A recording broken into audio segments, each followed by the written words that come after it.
Okay.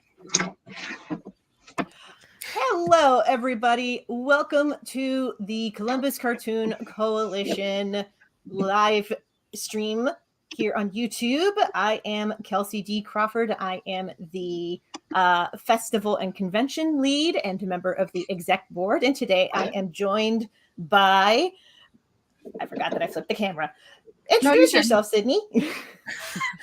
I'm Sydney Kitt. I'm the fearless leader of the Columbus Cartoon Coalition. And below me, we have... Me? Yeah. Okay, it's all flipped over on my screen. I'm Mel Seeley. I'm a cartoonist, artist. Okay. Excellent. And we are also joined by person below me. Introduce yourself. Hi, I'm Magnus. I'm a senior comic artist at C3's and the project manager for this Here There club. Marvelous. Yes, today we are doing a live stream all about tips and tricks for speeding up the comics making process. And I want to say hello to everybody who is in the chat with us right now. Thank you for joining us today. I hope that you find these tips useful. So before we launch into it, I would actually like to ask, so for everybody here who's hosting with me, what is your preferred tool of choice when it comes to making comics? My personal favorites are just working with Clip Studio Paint and drawing in my sketchbooks. What do you all like to work with? I also use Clip Studio Paint. Okay. I don't remember what I used before that. It was some free website that I used for the time being for classes, get it done. But I've been using Clip Studio a lot recently. I tried traditional comics, and I made a whole comic book graphic novel with traditional, and I did not like it. Not one bit. So, yeah, Clip Studio Paint and just sketches in a sketchbook are my tools of choice. Excellent. Mel, Magnus, whoever would like to go next, what are your preferred tools of choice when it comes to making comics? I'm a Clip Studio person. Oh, go ahead. Clip Studio. For you, for me, it's I usually start in my sketchbook, do some sketches, and then I take it to Photoshop. Okay, so we got 3 for Clip Studio and 1 for Photoshop. So I'm glad there's at least one Photoshop person here. So that if there are tips and tricks for specifically Photoshop, we got somebody who can cover that base. I was going to say, you're the odd one out. Sorry, but we got to kick you from the stream. No, because there are people who use Photoshop to make comics. Oh, yeah. People still use Photoshop? I don't know. Yeah, I don't anymore because oh God, my dudes, after working with the Adobe Creative Suite at the last job that I was a creative officer at, I never want to touch the Adobe Suite ever again. Really? Yeah, like, although primarily we used Illustrator, but Illustrator is enough to make anybody want to not want to work with Adobe products ever again. I can second that. I've used Illustrator in my creative work, and it's awful. It's awful. It's genuinely awful. We were assigned these things Lori lessons on my campus because one of the professor's name was Lori. And it was this thick laminated book. Mm-hmm. And we had to flip through. It's step-by-step walkthrough of different Illustrator and Photoshop projects, and we had to do 10 per week. And I'm sitting there everything is horrible. Do I want an art degree? I don't need an art degree. Do I need an art degree? Oh gosh, I'm so sorry. I know, me and my friends, the day we didn't have to do that anymore, we all gathered together and threw our books in the trash. Bye-bye. I mean, I would too. It's awful. I'm sorry you had to do that. Me too. Oh my gosh. That's like when I worked as a caricature artist, they did something kind of similar. Our first summer, they handed us this big old binder of all these different photos of faces. And they were like, draw these and then draw your drawings of those. So similar vein, but different. All right. Part part of the reason they ask you to do that is because they want you to get cartoony. And whenever you're first starting drawing caricatures, there's still that tendency to want to draw it kind of realistically. So what they want you to do is they want you to like get more exaggerated the more times that you draw. And the easiest way to do that is to draw a drawing of a drawing of a drawing of a face. So they want you to just iterate that over and over again. It sounded stupid the first time you mentioned it, but now that you explain it, it's like, well, duh. It's one of those creative exercises that like people either think it's like really stupid, or they're like, oh wait, actually. That's the thing about making art. It waffles wildly between the two extremes. Yeah. Well, and that's why we're here today, right? Is to talk about how to speed up making that art, making those comics. So yeah, so that there's fewer instances of, oh wow, this is stupid, and more, oh actually this makes sense. Yes. To that end, I actually have a couple of things that I'd like to show in Clip Studio Paint, if I may. I'm going to share my screen here. I had the screen share set up, and then technical issues right before going live. There we go. Okay. Zoom out a little bit. So this is a page from The Legend of Jamie Roberts that I'm working on. I've been working on putting the shading in, but I'm going to put a pause on that for a second because I'm going to show you a tip here for how to get the colors that you need for a scene so that you don't have to like flip back and forth between files and whatnot. So what we're going to do is we're going to go up into this upper right corner of Clip Studio Paint, and there is a window called Subview. If you click on that and you hit this little open folder button, it says import. We're going to import a page here. And then right now I have the eyedropper tool set. So what I'm going to do is I'm going to zoom in, eyedropper, paint bucket. Forgot to set up a new layer for the color flats. So I did the eyedropper. I got my paint bucket tool ready. Boom. What? Boom. And then, oh, wait, I need to fill in this tapestry here. Hold on 1 second. I'm going to turn the tapestry layer off, and then I'm going to sample that color. Boom. It's so fast, y'all. I've been using Clip Studio Paint for, I think, a year now. Why did you not tell me this sooner? Because I did not know about this until fairly recently, like within the last like year and a half. And even then, I only discovered this through there is a comic artist who goes by the username The Starfish Face. Great username. I love them. Yeah, love their stuff. They did a TikTok that showed this particular tip, and I'm like, oh my god, this is genius. I am doing this forevermore. It has sped up my comics making process so much faster.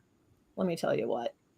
Because now I don't have to like open up a file up in this toolbar and then flip back and forth between files, and like this is faster. That's so cool. Right? And then I also know how to make custom brush tips.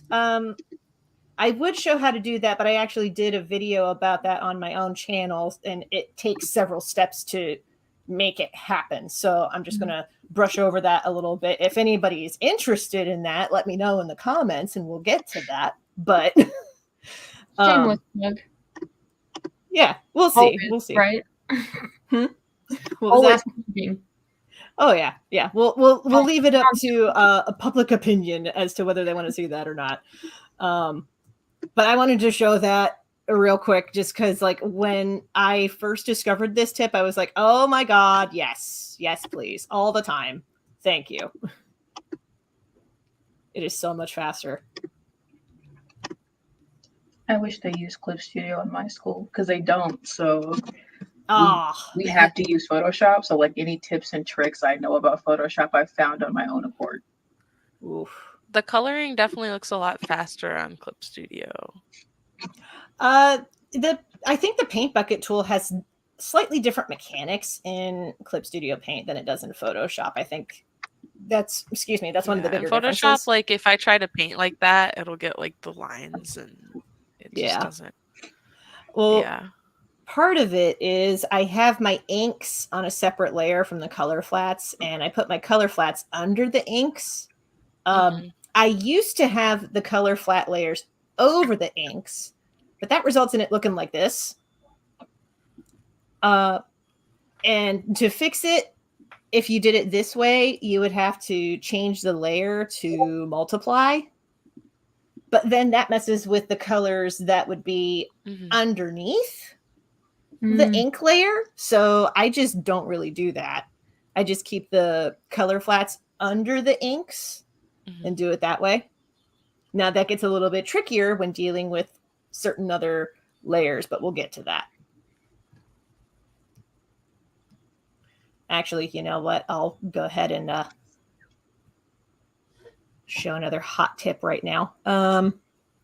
Let's say, for example, oh no, I want to make another arrow. How do I go about doing that? I'll just make another layer.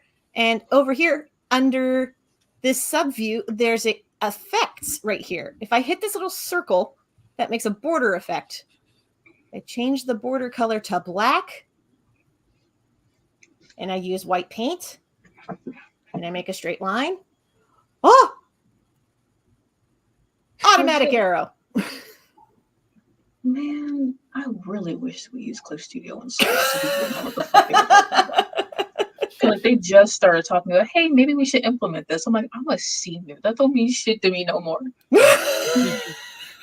Like, congrats to everybody else, but like, fuck y'all.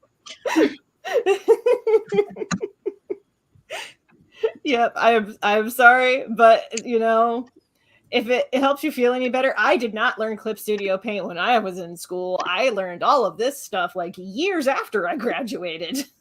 That does make me feel better. Yeah, I was not taught this stuff when I was in school. I was taught the Adobe Creative Suite, and now I don't use it anymore. I mainly use it like for coloring only because we have to print a lot of our stuff, and Clip Studio, as far as I know, does have a CMYK feature. Yeah. So unfortunately, or else sometimes I'll color it in Photoshop and Clip Studio, then import it into Photoshop and change it there. But then that risks the colors getting all fucked up.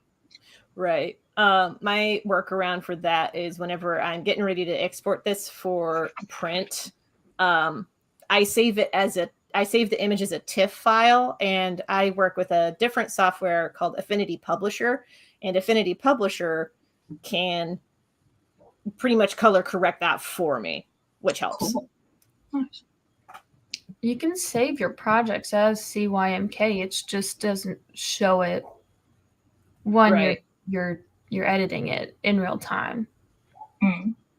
So like, you can save it as CYMK and look at the colors, but you know, that's very long to do.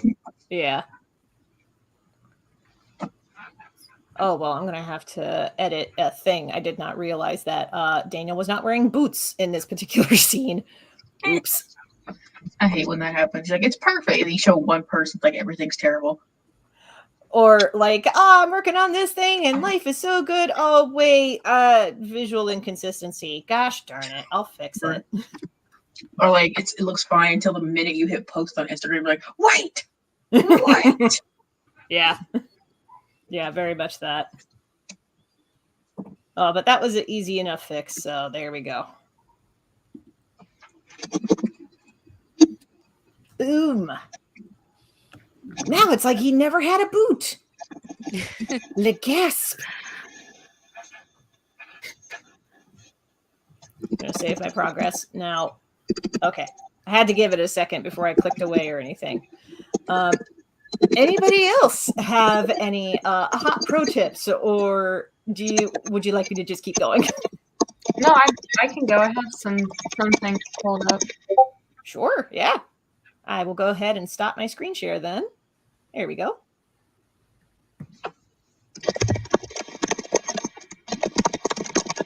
I hear rapid typing from somebody. Yeah, who's typing? Okay. Okay, so my tip was going to be about backgrounds. Okay. So what I just decided to do randomly after hearing countless people tell me to do it was just create backgrounds that I could use all the time. Now, this is really going to help for those who do digital, not traditional. If that wasn't obvious, sorry. So what I do is I create the layout on my notebook, and I figure out which locations these backgrounds are going to be. So, for instance, when making this page, I knew that these characters were going to be in the woods the whole time. It's the woods, so I didn't decide, oh, there's going to be a treehouse in the background, or, there's going to be this. So I knew that I had room to just do whatever area of the background for these. So I just created this general forest background, had plenty of room for the grass, plenty of room for the sky, plenty of room for trees. And I saved this as a TIFF file, and that's important because if you save it as a JPEG and you like blow up this image, so say you only want this section to be part of your panel, if you blow up a JPEG, it's going to be nothing but pixels. Yeah. But if you save it as a TIFF file, you can scroll in. It's not the great example, but it's not as pixely as a JPEG would be. Right. It also depends on the dots per inch that you save your TIFF file at. That makes a big difference too. And dots per inch is DPI for the folks out there who are like, what the heck is dots per inch? That's the resolution that you want your images to save at. When you're working digitally, particularly if you have print in mind, I would recommend 300 DPI or dots per inch minimum. Some of the patterns that I work with for the Legend of Jamie Roberts, I save them at 600 dots per inch because there's a lot of transformations that happen with those patterns. Like I'll morph them into rugs, or I'll like catty quarter them onto walls, stuff like that. So like the higher resolution that you can save a background or a repeat texture or pattern, the better off you will be when using it over and over again. Yep. And screens are typically only 72 DPI. So if you're just making something just for Instagram or any social media, 72 is really all you need, and that'll help keep your file size down. But for print, 300 minimum is what you want. Yeah. But yeah, so with this, layout, there's a little bit more going on. So there, it's a dog in basically like an arena, like a show arena. And so I had to map out, who's talking and who's in this arena and who's talking, like what needs to be the background. So that helped me create, I have the sides so that, if they're talking, looking at each other, they'll be with this background. If it's just the one dog talking, it has this background. If it's the second dog talking, they have this background. So by taking that time of mapping out your panels before drawing, you can, take the time, the 30 minutes to an hour, however long you spend on the backgrounds. You spend that time now, and then all you do is just insert and, rearrange it how you want it to be in that specific panel. Done. Your backgrounds are done. All you need to worry about then is the characters. So that's definitely something that helped me. I think I was able to make each page, once I had the backgrounds done, it would take me like 3 hours. Just, I wish I knew about this when I was drawing some of the palace scenes in chapter 4. Because, my goodness. Yeah, I feel like today's stream is really just all of us going to be like, Why didn't you tell me this? Yeah. Yeah, it's gonna be a lot of, oh man, I wish I'd known this sooner. Yeah. Yeah. So yeah, that's my basic, like, work with backgrounds. Backgrounds are nice. And it will Yes. save you time. Mm-hmm.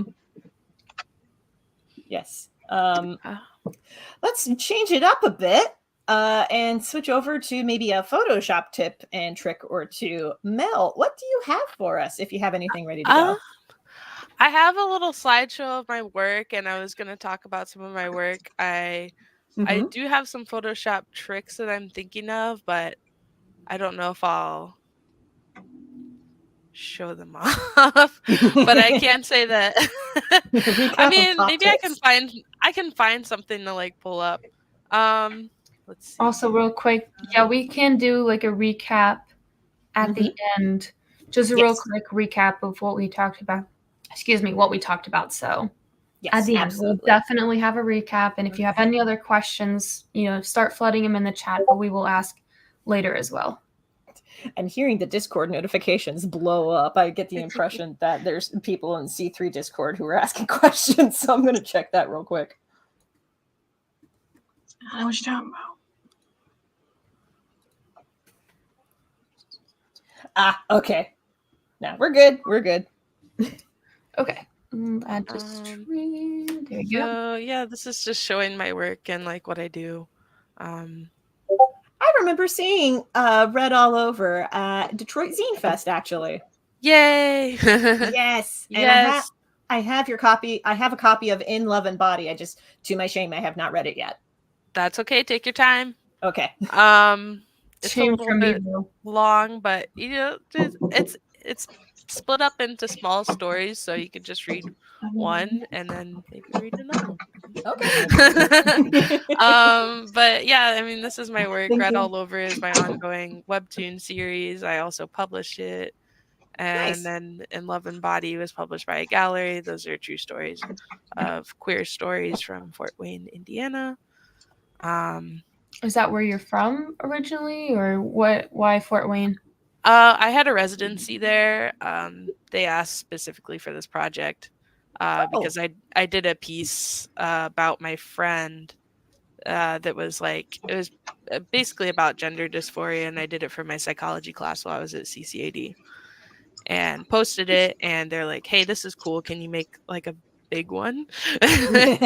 So You make a longer work. That's awesome. That's amazing. Basically what that is. Lauren actually has Read All Over in her office. I worked cataloging her comics, and she has copies of these in her room. Aw. Nice. McCubbin? Yeah. Oh, that's so awesome. My That job makes me was really happy. organizing all the comics in her office, and she had like 3 or 4 copies of these. That makes me really happy. That's awesome. So yeah, so I worked on In Love and Body, which is about 100 pages, and then Red All Over is my ongoing comic. So like having tips to speed up your comics process is good. So let's see, how do I get to the next slide? Oh, oops. So we were kind of talking about doing this, but having turnarounds of your characters. This is how Red All Over started, so Zoe doesn't really look like this anymore. But this is what I made for school. We made like a pitch basically for a comic. And I have a ton of these slides. You can see more on my website under concept boards. But it's all just rough character designs, and having your character designs and knowing what your character looks like from all angles just speeds up the process. And then I also have some backgrounds in here. So I know basically in Red All Over, it usually takes place in this ice cream bar. And the ice cream bar is pretty big, but I know where everything is. I made a map of it, and you can kind of tell from the second page. But like having that map and like knowing where everything is, it takes out all the guesswork. You don't have to worry about, oh, what goes here again? I don't know. So even if it's just like a rough map looking thing that you have just for reference. Mm-hmm. You know, it's not I assume it's not one of those things that you show people or that you've used as a page, right? Right. Like I have a map and I don't know where the map went, to be honest. Well, it's okay. I also have maps I of like apartment layouts for some of my characters in my other comics, and I know they're in my sketchbooks, but I have like 17 sketchbooks like right below me, and I don't remember which one it is that has the map that I'm looking for. So, yes, sometimes the map gets lost, but I've been Yeah. using this page or like I use like certain pages of the comics to reference in my future comics, and then I just know where everything is. I So, do that. I reference past pages mhm, for particular layouts for stuff.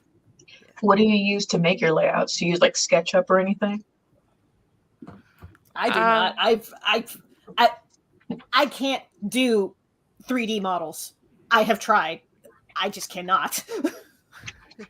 I was gonna say I do 3D animations for my day job, so that's something I really need to get better at is creating 3D models of anything really, even if it's rudimentary. Then you can have you can move it however you want. It's almost like having like a little plushie or a little statue. Mm-hmm. Like, well, how does it look like this? Because sometimes they're like weird angles, so Mm-hmm. that was Yeah. going to be something I added on later, but you brought up 3D animation. So 3D models, if you're good at that. If you're good at it, yes, the 3D models are absolutely helpful. I usually uh, just resort to putting up my camera because I have like camera mounts for stuff, Mhm. and I'll have a little timer for the shutter feature, and then I'll just take a pose that I need, and then I use that photo reference for stuff. Yeah. I do yes, that a lot for hands. If there's a particular I like hand pose. I did a few years in 3D modeling, and I've done 3D models of my characters, but I just want to add that it takes a long time. So like I wouldn't necessarily recommend it for just for like knowing what your character looks like. Like I would just do a quick like turnaround. But Yeah. you can absolutely do 3D models. It's fun. Minecraft. If You you can want use to have Minecraft for like Director 240 here. I mean, that's partly um why so many of my writer friends use The Sims. Is because The Yeah. Sims, they get to build the house model that they want their characters to occupy in the stories. So I Honestly, have also used The Sims before. no I judgment. would. It I works. would if I could afford it. Yeah. um, this is kind of like an example of me using the same background or like pretty much. I think I used the same character too. I drew over it, like inked over it differently, Mm-hmm. but the sketch is completely the same. And I just moved it a little bit. So I do like to change up the way it looks a little bit so it looks like it's not the same, Mm-hmm. but like it's exactly the same pretty much. Yeah. Oh, I get that. I've actually done that before with because that was one of the other tips that I was going to share was because I draw my pencil layer on a separate layer from the inks. And Mhm. sometimes I'll be like, okay, I just need to take the pencils from this section and copy paste it onto this page to get what hmm it is that I need. It hmm works. So yeah, the pencil layer is copy pasted. The inks are different just to Mm-hmm. give it those make it fresh. Yeah. Um, this is my opinion. I don't know. Everyone sets up their comics differently. I always write a screenplay or like just like a write up for it Mm-hmm. because it makes it super easy for me to like translate it to comics, and I cut a lot of stuff out. But like this is like basically like this little piece of text made three, actually 4 pages, but I didn't have room for the fourth page. Um, but yeah, so I mean, it gives you direction where you want to go. I don't really start until I have everything like figured out. Um, so um It was kind of like my section on tracing. we Clearly, because of all the cars. Because of all the cars, I can't draw cars, and I'm gonna be honest with you. So I do trace the sketch layer, and then I ink it and match it to my style. Yeah. Honestly, this is a better way to do it. Ain't nothing wrong with it. And you want to make sure you match it to your style so it does not look traced and it doesn't look like crap. So. Right. Yes, that's somebody who used to have to draw cars all the time because of drawing caricatures at amusement parks. And sometimes people will be like, "Can you draw me a Mustang?" And I'll be like, "Sure, I know what that looks like off the top of my head." Yeah. Oh, you had one of those jobs? I had one of those jobs. I was that annoying person at the amusement parks that would be like, "Hey, you want to sit down for a funny face?" Yeah. That sounds rough. Yeah, well, it's cars or horses. Cars and horses all the way down. Oh my god. Yeah, all the time. I got real good at horses. Those bolts were like a nightmare. Horses are hard. Well, there was one time that I to get real good at horses, I just drew like 5 pages in my sketchbook, nothing but horses. And tell you what, after you draw something 10,000 times, you get real good at it. Wow. Yeah. I feel like I'm getting better at cars, maybe, but I don't think I can freehand them. I would not recommend. They're really hard to freehand.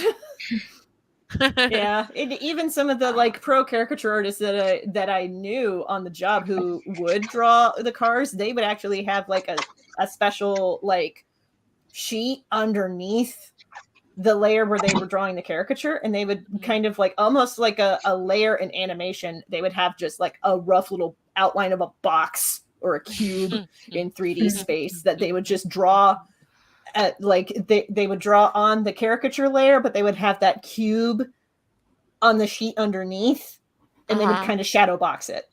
Okay. Yeah.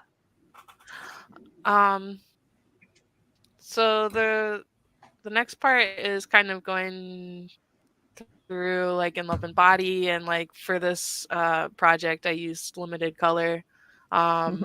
So it's not really a huge pro tip, but I'd make color palettes and I have them on the page and I just use that. And limited color for me makes things go faster. Like you don't have to worry about all the colors and like all the shadows and stuff like that. So, and I think it looks cool. So yeah, it makes it pop. Yeah. So this one was a story about an asexual. So I had the asexual colors in there, which I was super excited about. I love it. Another one. This one was actually done in Procreate, so I mixed it up a little bit and did some new brushes. And I want to try that again. It was pretty fun. So yeah, I think I don't know if I traced this one, but I definitely used like a reference photo. Reference is really helpful. I would imagine that drawing roller derby like full on contact would be very, very tricky to do off the top of your head. So yeah. totally makes sense. Oh yeah, my other thing is this is gonna be kind of a controversial tip, but I don't usually draw anything under the speech bubbles. Really? I don't Yeah, either. I just don't think it's necessary, especially if I work by myself, so I know this is where the speech bubble is going to go. I'm not going to put anything under it. Oh, wow. If you're working with someone else, they probably like, hey, I want you to move this. So, you have to work differently. See, I used to have that kind of mentality, and then I started lettering my own pages, and I started to realize that I liked moving the balloons around to get the balloons to where I wanted them to sit on the page to guide the eye. Yeah. And I could not do that unless I had finished art underneath of the speech balloons. I usually do that during the sketch phase. But I do move things around a lot and sometimes just completely redraw things. Ooh, question from JM Oh. Hunter. Do you match your palettes to CMYK or Pantone, etc.? I absolutely match to CMYK before I start anything. Because even if I don't think that I'm gonna print it, I might print it. So I always use CMYK. That's fair. This is one that I did for Fat Girl Love Club. Oh my I was god, I very need to excited finish that about it. series. Yeah, it's a good series. I just read all of it. So shout out to Gabby. This is my newest one, and Wow. it's at the end of my slideshow. But yeah, same thing here, limited color palette. I did this one in like a couple hours, so it was a pretty fast one. Well, I was under the time frame of having to get everything done for Flavor Town, so Yeah, that's fair. I would say my biggest tips for Photoshop, just really quickly, is using the lasso tool to color things in, especially like if it's like a big chunk. Yep. With Photoshop, you can't really use the fill bucket like you can in which one were you using? Clip Studio Paint. Yeah. So in Clip Studio, you can just use the fill bucket and it looks great. And Photoshop, you get the white layer around it. And it's like the white line around the ink lines, which drives me crazy. Oh, And that. Yeah. yeah. So Photoshop, I like to use the lasso tool like on another layer, just like fill everything in. Sometimes I just go in and color by hand. And it's a pain, but whatever. I'm so married to Photoshop at this point. And then Totally understand. what was my other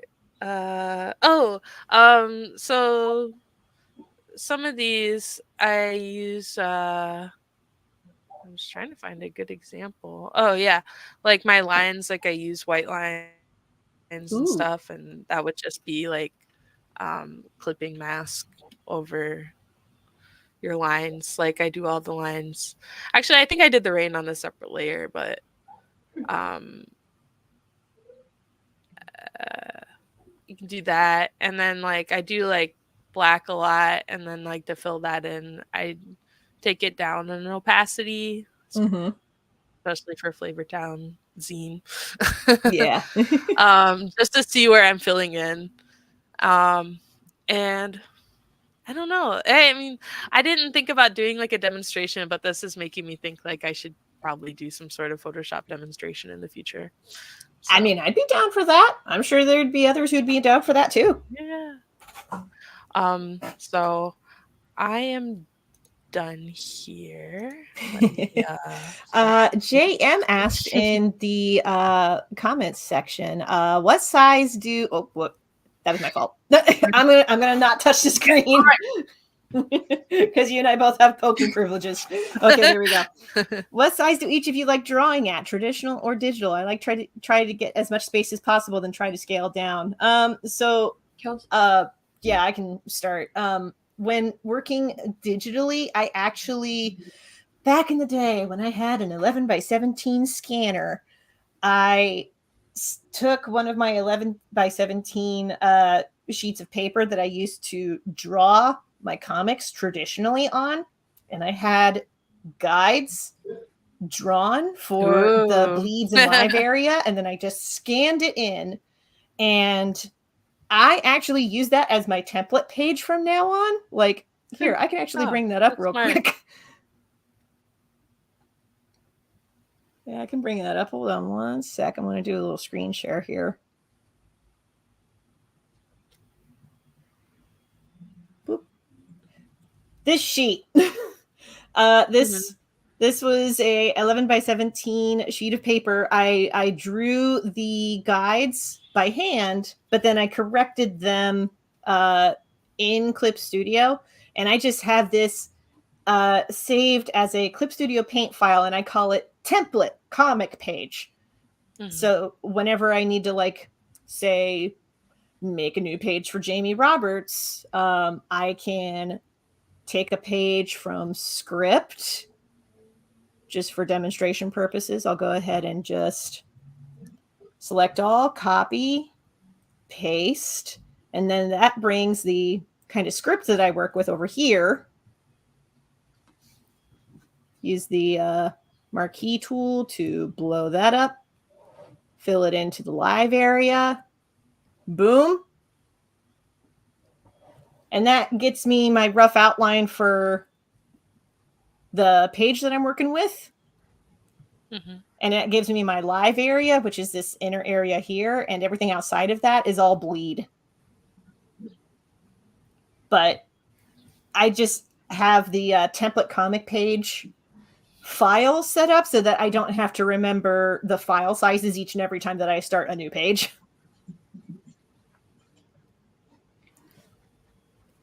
But it works. So But yeah, so for me, the size just depends on what the end product is. That's so true. If I know I'm going to be printing it, like for when we were doing the C3 Anthology, I knew that was going to be printed. So I made the size based off of the dimensions that C3 gave us.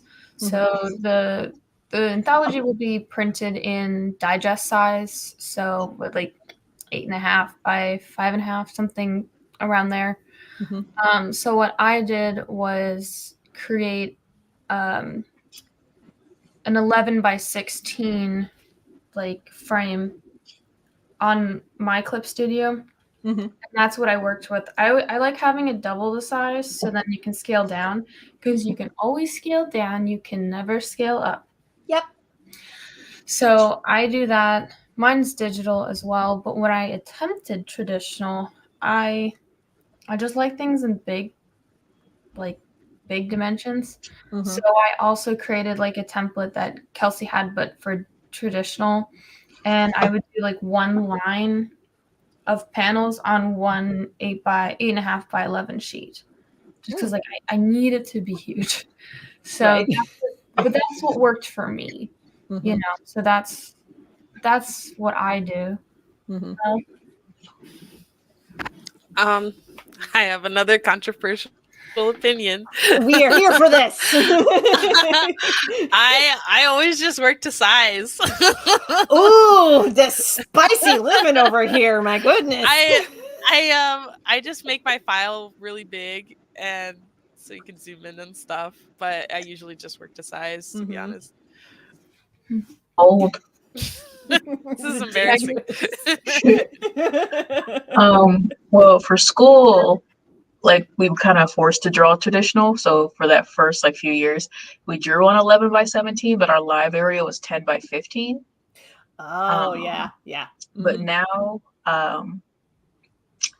I just draw huge. I use like the pixels. I don't use the inches. So it's just however big I can make it before my computer crashes.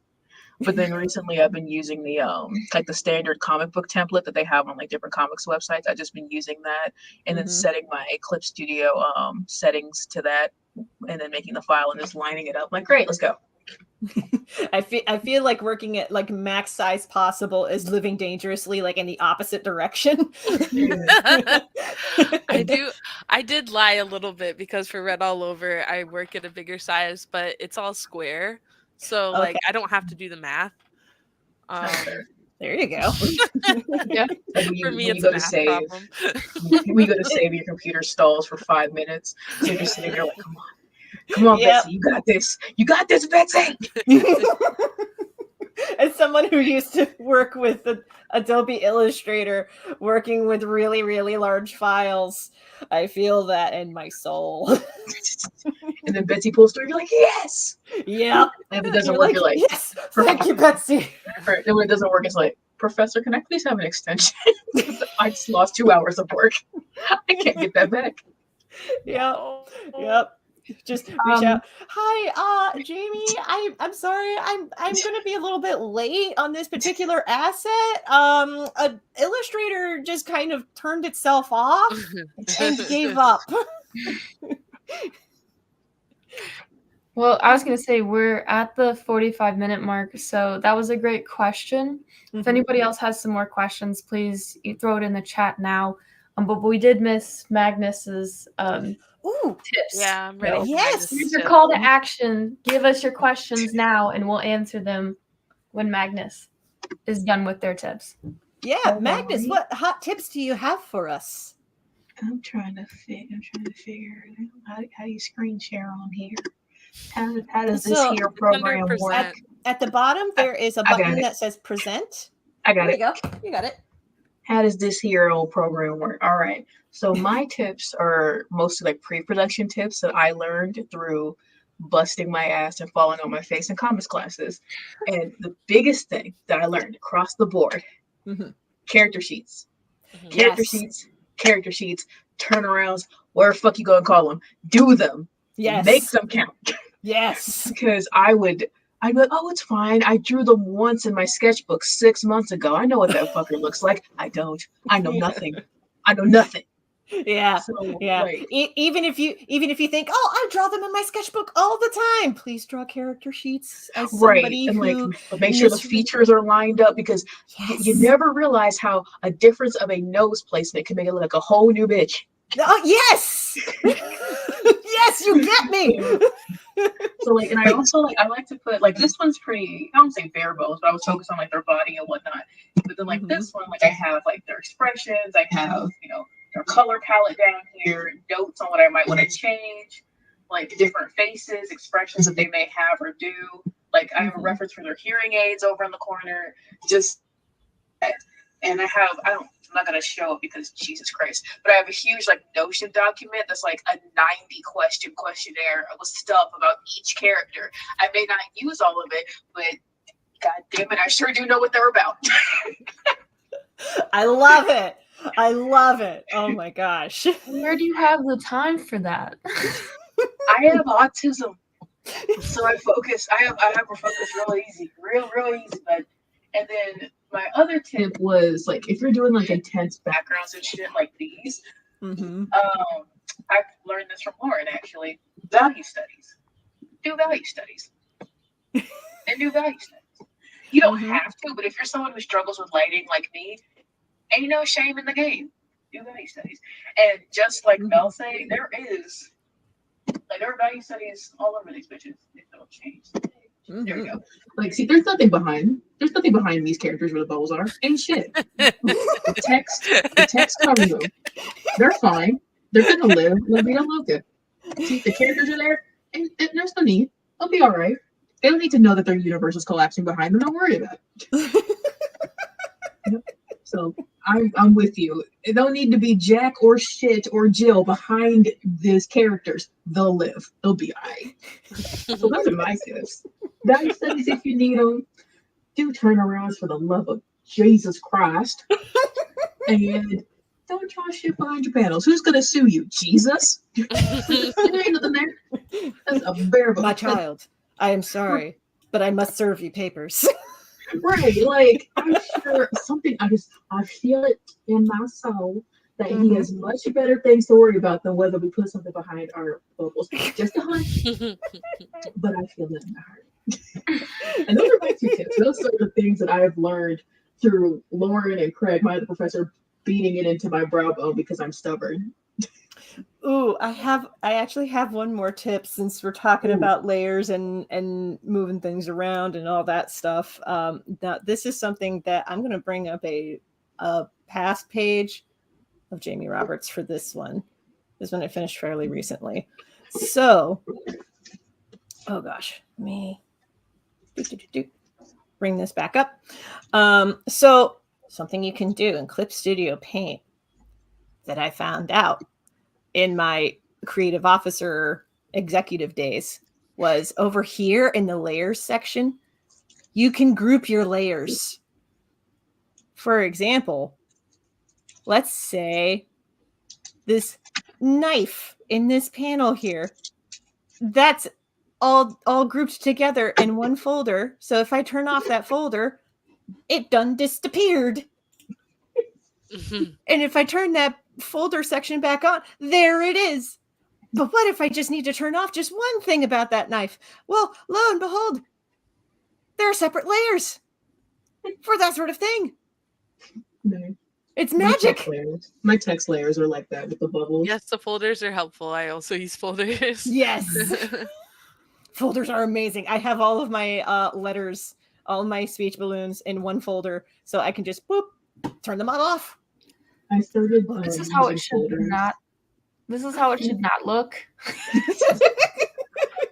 This is like such a basic little, little poster I made. Mhm. I can't tell you what any of these layers are. Don't name your layers. I like to Name name your mine. layers if possible. Name them. They don't have to be good names. Just name them.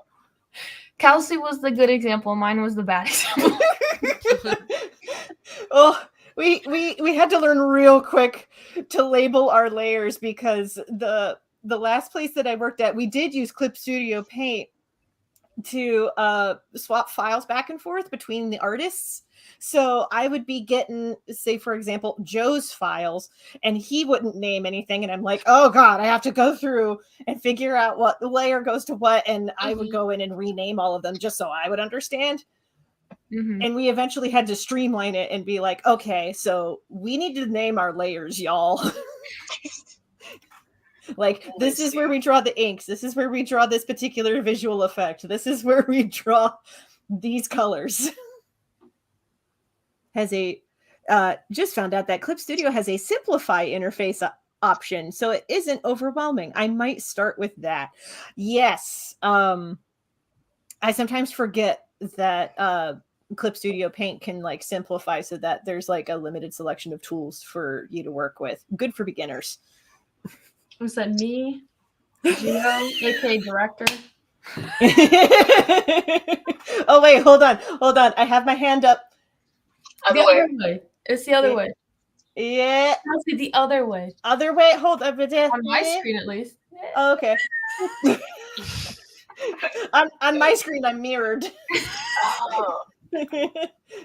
I learned to group layers when I was doing my final project last semester, and I did it all monochromatic, which, first of all, monochromatic blue in CMYK is the devil. But it's like, that's the point. But there was I could still see like the sketch line behind one of the buildings, and I had like 80 heckin' layers. So I'm like, okay, is it this layer? No. Is it no?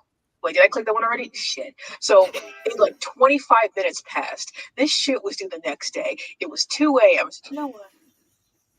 I would take this as a call from Jesus Christ to teach me a lesson, to learn. So I went and I scrolled all the way back up to my layers thing and just started like toggling the visibility and just started naming. Like, I'm giving all y'all names, like I'm adopting you from the shelter. Like, all of y'all shall be mine. And and it was the last layer too. I'm like, of course I fucking guessed the last. Of course it was. Right. And I didn't even need to erase it. I just needed to turn the bitch off so it would be visible in the printing. It's like, and good night. Yep, the little face just. Yes, absolutely. Oh. Okay, I have to ask, when you started naming those layers, did you name them like the actual layers, or did you name them like Bill, Cindy, Desiree? I actually named one of them, like the sketch layer, like couldn't find. I named it Fuckface Bill, and then just left it. I'm like, I'm glad I'm determining this file, because my professor will be like, what the hell? Like, no, you don't understand. That's You don't know how much. Everyone knows Fuckface Bill. How much torment this file gave me. Exactly. It's amazing. Oh, well. I was going to say, there are no questions. And yeah, it looks like we're caught up on the questions. Yeah. I know we were asked to group all of the tips together. So I thought maybe instead of reiterating our tips, but share something that you learned today. Ooh. Nice. Ooh. Oh, wait. Sorry. We have another question. Are you caught up on the questions? I can ask more. Yeah. Please. That's what by all means. If you have questions for us, now's the time to ask them.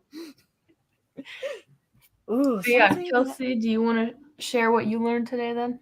Ooh, something that I learned from y'all, because I knew Magnus's tip about character turnarounds. Seconding that, gotta second that. helpful, so helpful. Mel's tip on just it's okay to trace cars. It is okay to trace cars.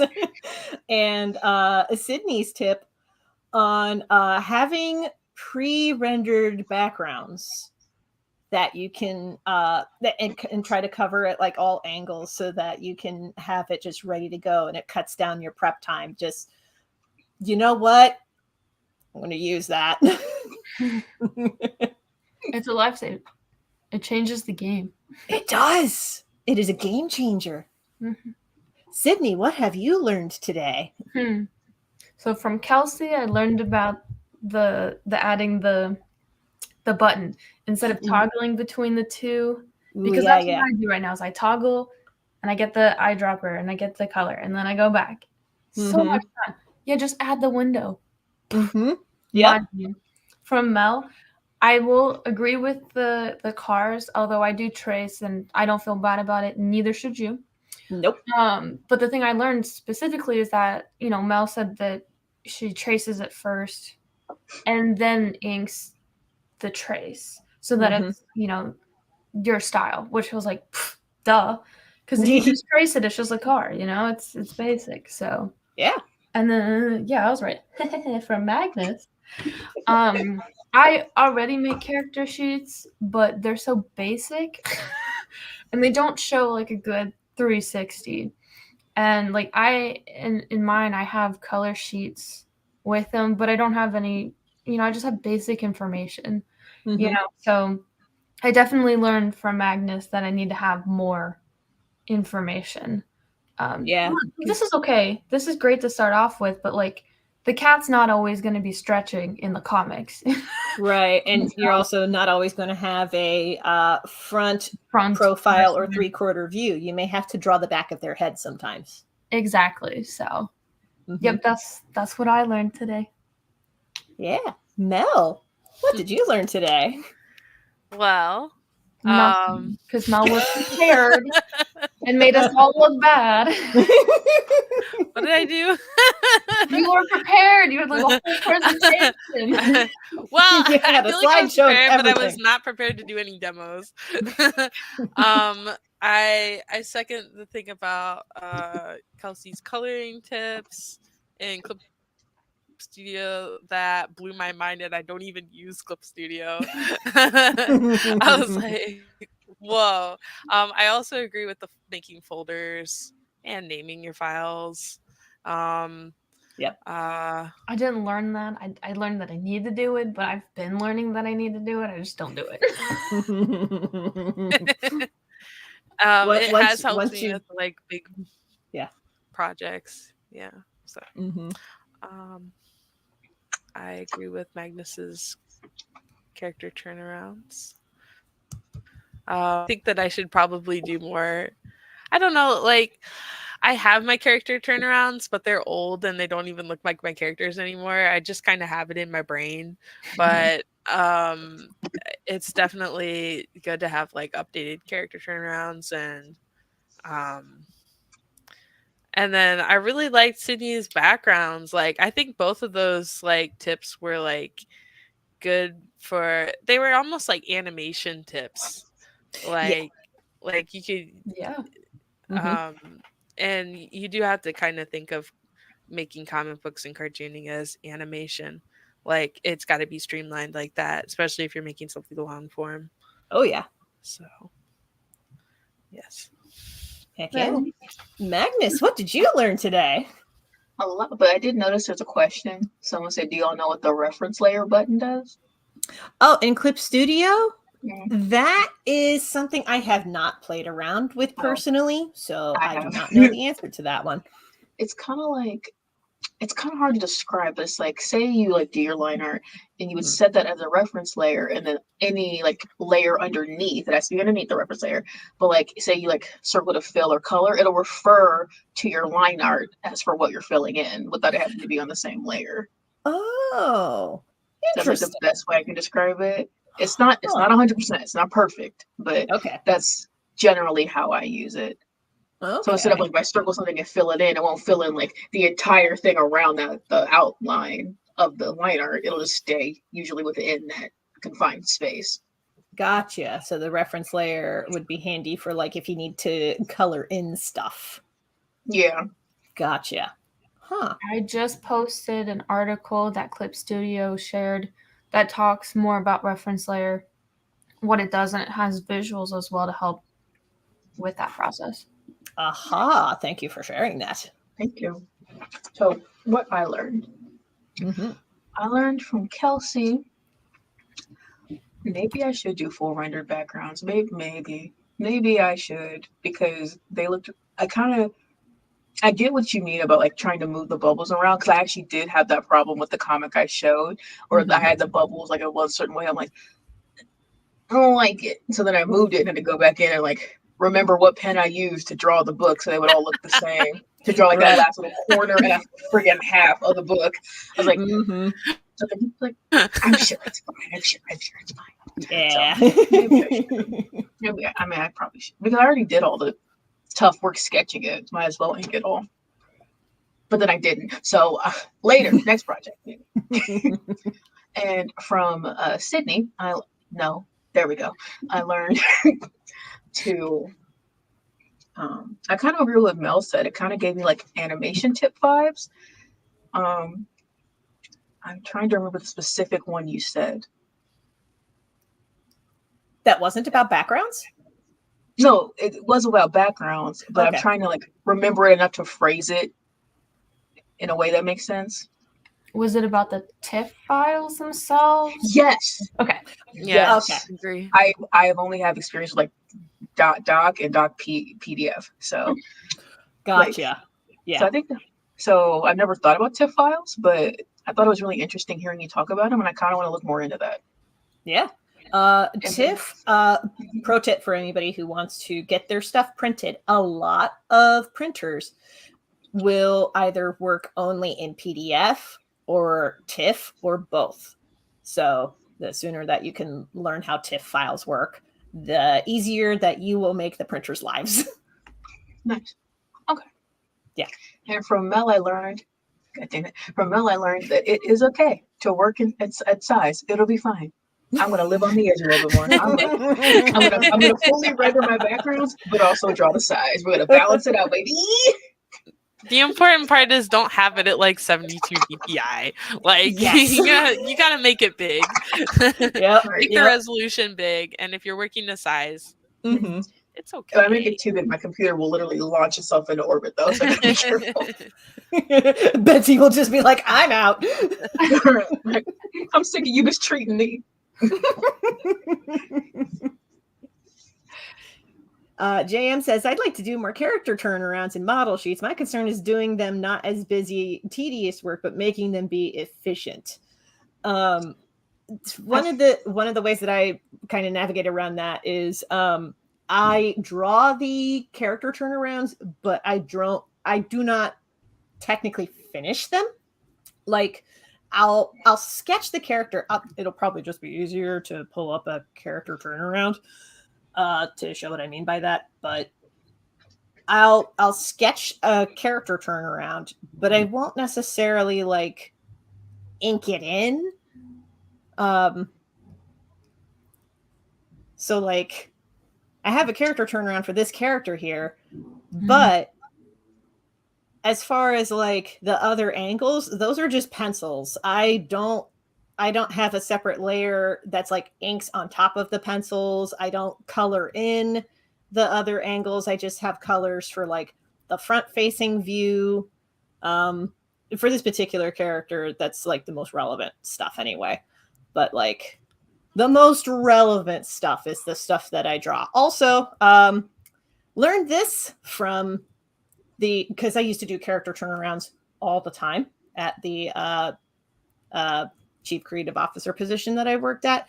It helps to have like in your profile view to have the main body on one side and the arm. It looks disembodied, but it does help to have the arm like separate from the rest of the body in profile view. That way you can see the curve of the back and everything else. Yeah, no, that's a great little tip right at the end too. Like, because you don't think about it, you're like, oh, the arm has to be attached, and then you get to drawing it, and you're like, oh, well. So no, that's a great. Yeah. How snatched is their waist? Important questions. Yeah, and this is how you think about how snatched their waist is. If you keep the arm separate from the rest of the torso. I feel like it also depends on the scope of your project and what you're gonna most get out of it. Like for mine, like I have all the written information, but if that doesn't do anything for you, if that's not necessary to the story, you don't have to add it. You don't even have to add like all the expressions that I added. It's just, and if it's like a small like 5-pager, you don't have to give like their whole like scribbled backstory like it's a Star Wars scroll. Like the basics will be fine. I feel like the more in depth your project is, then potentially the more intricate your character turnaround will be, but not always. It just depends on what you're going to need from that character out of the story. Like if their age never comes up or doesn't really matter, then it doesn't have to be so set in stone. Yeah, but I get the whole feeling of like not wanting to do character turnarounds as busy work. But I think if you just switch the your thought process and your opinion about it, it's really more just like taking the time now to get it done. It's the same with the backgrounds. Like, why draw the same background 5 different times when you can spend 30 minutes drawing it once and then reusing it? Because who's to say that you can't just trace your reference sheet?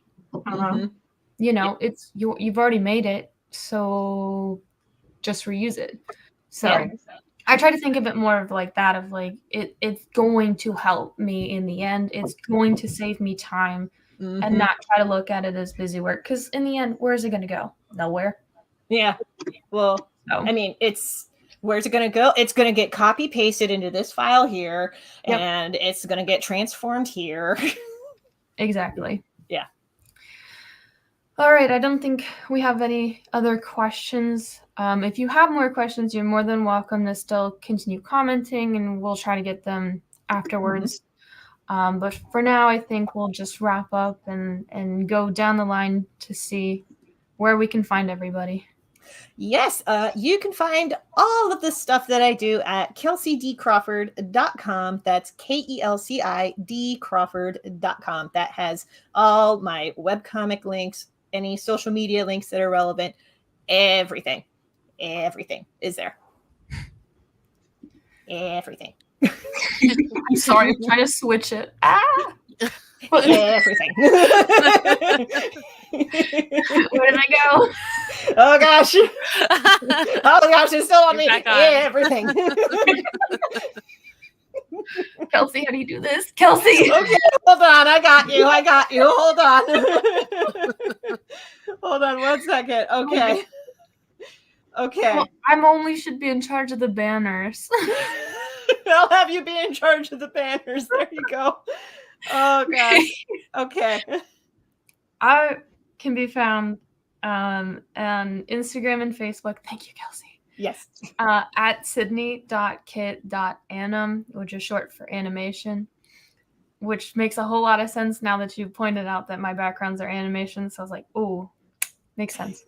But also I have the website of Ko-Fi Coffee, however you prefer to pronounce it, kofi.com/@sydney.kit.anim. All righty. And Mel, where can the internet find you? You can find me on my website, melseely.com. My Instagram is mel.seely, and TikTok is melseely. Excellent. And Magnus, where can the internet find you? You can find me at instagram.com/mooniary with 2 Y's, because 1 Y was taken and that account is inactive and I will forever be bitter about it. I'm also on Twitter at mooniary with 1 Y, because I get something out of this life. And as a final reminder, we are doing this in helps of our crowdfunder. We are crowdfunding for our 2023 anthology. The link is below. We did this because we hit our 400 goal.